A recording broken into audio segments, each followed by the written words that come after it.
أنا تعرفت على شخص، هذا الشخص يعرف إنه أنا متزوجة، بس طلب من عندي إنه أنا أكون زوجته، فقلت له أنا متزوجة، قال لي أنا ما أطلب بالحرام، أنا أطلب طلاق رجعي يصير، يعني أنا أطلق. قضيتي أنا إنسانة متزوجة بس تعرفت على شخص، هذا الشخص قال لي أنا حبيتك، فهذا الشخص قال لي حتى إذا متزوجة يكون طلاق رجعي من زوجك، بس عادي أنت تبقين على بنته وعايشة وياه. هل موجود هذا صحيح بالدين الطلاق الرجعي؟ أم زهراء أسألك سؤال تجاوبيني؟ تفضل سيدنا. أنت متزوجة شلون تنفتحين مع رجل تحبيه وتعرفين عليه؟ هذا الرجل دخل بصفة مساعدة إلي. صفة مساعدة؟ يعني أنا ما كنت متوقعته وأنا رافضته تماما، بس إنه أنا استغربت من هذا الشيء. شنو الشيء؟ أنت شلون تجرئين نفسك تخابرين واحد وتقولي له شلونك وحبيبي وعزيزي وكذا، شلون؟ لا مستحيل، ما قلت له حبيبي. لا كان شلون هو شلون يعرض عليك الزواج إذا أنت ما قالت له الكلمات هذه؟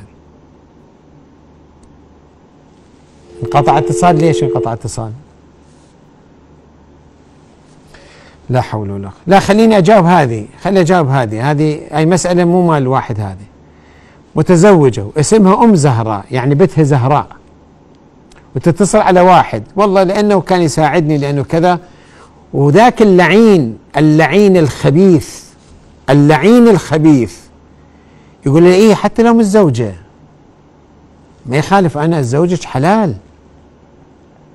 اللعين الخبيث يقول حتى لو أنت متزوجة أنا أتزوجك حلال، أطلقك طلاق رجعي. شنو يعني طلاق رجعي؟ من اللي يطلقها؟ أنت تطلقها؟ لو زوجها يطلقها، وإذا طلق طلاق رجعي يعني هي زوجته. شلون أنت تدخل معاه بهالطريقة هذه؟ لا إله إلا الله، لا إله إلا الله. يعني حتى يحاولوا أن يتحايلوا على الناس باسم الله، يزني باسم الله، يزني بذات بعل، يعني امرأة عندها زوج يزني فيها ويقول باسم الله. الله قال حلال، لعنة الله عليكم وعلى من يفتري على الله والرسول. شلون هذا؟ يعني الله شاهد، احنا لما نقول البلاء نازل علينا، ترى البلاء ما حسب تعبيرنا لون وشكل، البلاء هو هذا، بلاء هذا دعاء ما يستجاب، غلاء يوم على يوم، ومشاكل وأولادنا وبناتنا وتعليمنا هي هذا البلاء. البلاء شنو؟ جراد الله يدزلنا.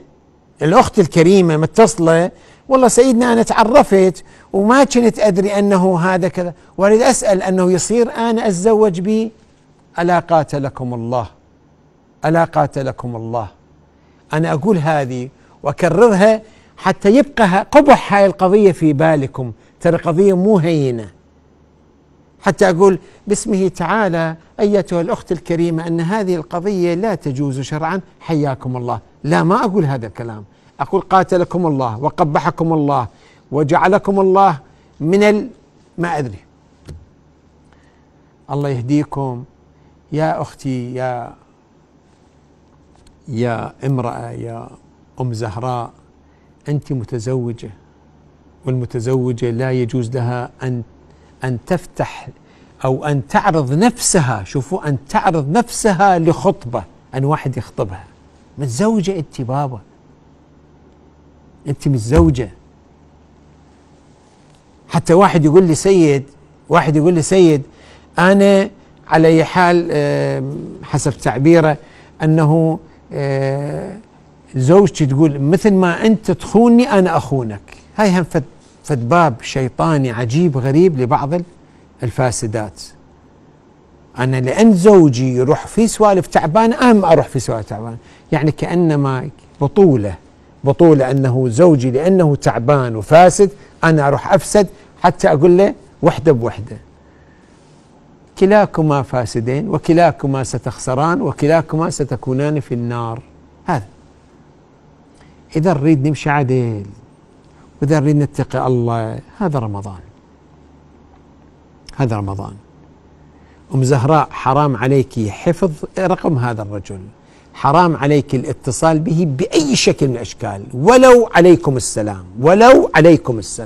حرام عليك، رد السلام حرام عليه، لأن هذا باب منكر وباب شر يغويك بلا إشكال، يغويك وانت فيك أرضية الإغواء. بل لو كنت إنسانة عفيفة بذاك المعنى ما كان أصلا تتواصلين معه، فعندك أرضية الإغواء. فأقول لا يجوز لك حتى رد السلام عليه وفتح الخط عليه، لأن أدري أنه أنت في منزلق عظيم راح تهددين كيان عائلتك وعلى حال دينك. الله لا يوفق اللي ياذيني، الله لا يوفق، هذه تاذيني، هاي الأسئلة والاتصالات تاذيني. الله لا يوفق اللي ياذيني، والله لا يوفق اللي في واقع الحال يجعل الناس في معرض الانحراف.